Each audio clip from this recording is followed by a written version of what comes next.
Curfew लगा हुआ है। नेपाली सेना ने लोगों को अल्टीमेटम दे दिया, भीड़ इकट्ठा होने पर लोगों को गोली मार दी जाएगी। हालांकि आज सुबह 6 बजे से 10 बजे तक कर्फ्यू में ढील दी गई, लेकिन अब एक बार फिर से नेपाली सेना ने लोगों को अल्टीमेटम देने की शुरुआत कर दी है। सड़कों पर हो रहे मूवमेंट पर सेना की बहुत पैनी नजर। हमारे सहयोगी विनोद मिश्रा ग्राउंड जीरो से रिपोर्टिंग करते हुए आपको हालात दिखा रहे हैं। उनकी यह रिपोर्ट आप देखिए। सेना ने सब कुछ अपने हाथ में ले लिया है। देखिए लगातार जो है अनाउंसमेंट हो रहा है। कुछ देर बाद यहाँ पे जो है वो कर्फ्यू एक बार दोबारा लागू होगी, लिहाजा एक बार फिर सेना के जवान जो है वो सड़कों पर हैं और लगातार हर व्यवस्था को एक तरह से मैनेज करने में लगे हुए हैं, चाहे ट्रैफिक का मैनेजमेंट हो, चाहे प्रॉपर्टीज की सुरक्षा का मामला हो। लगातार आर्मी के जो जवान हैं वो सड़कों पर मौजूद हैं, दिखाई दे रहे हैं। सुबह जो है 6 से 10 कर्फ्यू में ढील दी गई थी, लिहाजा पब्लिक इस वक्त सड़कों पर है, आम जनता जो है वो सड़कों पर निकल रही है। और देखिए तस्वीरें किस तरह से सेना के जवान जो है वो यहाँ पे खड़े होकर लगातार जो है वो एक तरफ से ट्रैफिक मैनेजमेंट भी कर रहे हैं और दूसरी तरफ अनाउंसमेंट लगातार किया जा रहा है कि जो लोग अब सड़कों पर हैं अगर उनके पास काम नहीं है तो वापस अपने घरों पर लौट जाएं, क्योंकि 10 बजे से लेकर शाम 5 बजे तक फिर कर्फ्यू रहने वाला है। लिहाजा ये व्यवस्था की गई है कि कुछ घंटे की कर्फ्यू की ढील दी जाए ताकि लोगों के जीवन को ज्यादा प्रभावित न हो। और इस लिहाज से एक बार फिर जो सेना है वो ट्रैफिक पे देखिए कैसे अनाउंसमेंट किया जा रहा है कि जो आम समुदाय के लोग हैं, जो नेपाली लोग हैं, अगर वो घरों से बाहर निकले हैं तो सड़कों पे न रहें, घरों के अंदर जाएं, अनावश्यक भीड़ कहीं ना हो, इकट्ठे ना हो। और ये लगातार अनाउंसमेंट जो है वो किया जा रहा है। मकसद यही है कि ये कहा जा रहा है कि अगर आप अनावश्यक भीड़ इकट्ठा करते हैं तो नेपाली सेना जो है वो गोली भी चला सकती है। तो ये अनाउंसमेंट जो है वो किया जा रहा है लगातार और ये व्यवस्था की जा रही है कि जो सेना के जवान हैं वो जो व्यवस्था है उसको मॉनिटर करें, उसको देखें। कैमरा सत्यदेव सिंह के साथ Vinod Mishra, times of Bharat.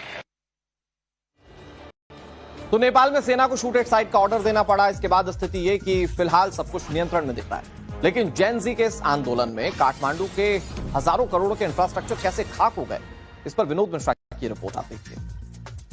Protesters ने किस तरीके से प्राइवेट प्रॉपर्टीज को नुकसान पहुंचाया है उसका भी एग्जाम्पल आपको दिखाते हैं। ये देखिए काठमांडू शहर के अंदर जो है ये गाड़ियों का एक बड़ा शोरूम है, सबसे बड़ा शोरूम आप इसे कह सकते हैं। यहाँ पे दिखाते हैं आपको तस्वीरें किस तरह से ये जो शोरूम है, यहाँ पे ENZ, यहाँ पे जेंग लिखा हुआ है।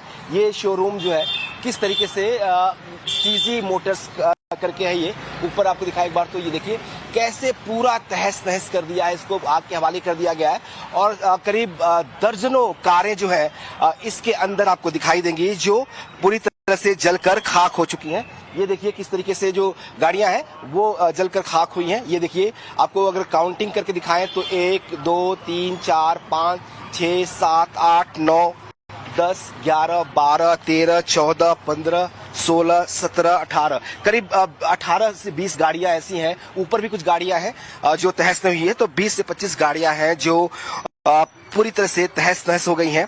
आपको दिखाएं किस तरीके से ये पूरा जो कांच का शोरूम था, शोरूम के आगे जो पूरा ग्लासेस लगा था, इसको कैसे तोड़ा गया है और ये प्राइवेट प्रॉपर्टीज को भी किस तरीके से नुकसान पहुंचाया गया है, इसका एक एग्जाम्पल आपको यहाँ पे इस शोरूम में दिखाई देगा। जिस तरीके से जो गवर्नमेंट प्रॉपर्टीज थी, संसद भवन, राष्ट्रपति भवन, पार्लियामेंट, जो सुप्रीम कोर्ट है, उसकी बिल्डिंग को तोड़ा ही गया, लेकिन जो प्राइवेट प्रॉपर्टीज थी, जो मॉल्स थे, जो होटल्स थे, जो बैंक्स थे और जो शोरूम थे, उनको भी तोड़ा गया है। देखिए पूरी तरह से गाड़ियों को तहस नहस कर दिया गया है। यहाँ पे सब कुछ बर्बाद करने की कोशिश की गई है। यहाँ पे ये बड़ा सा 3 स्टोरी बिल्डिंग है ये, और ये पूरी बिल्डिंग खाक हो चुकी है।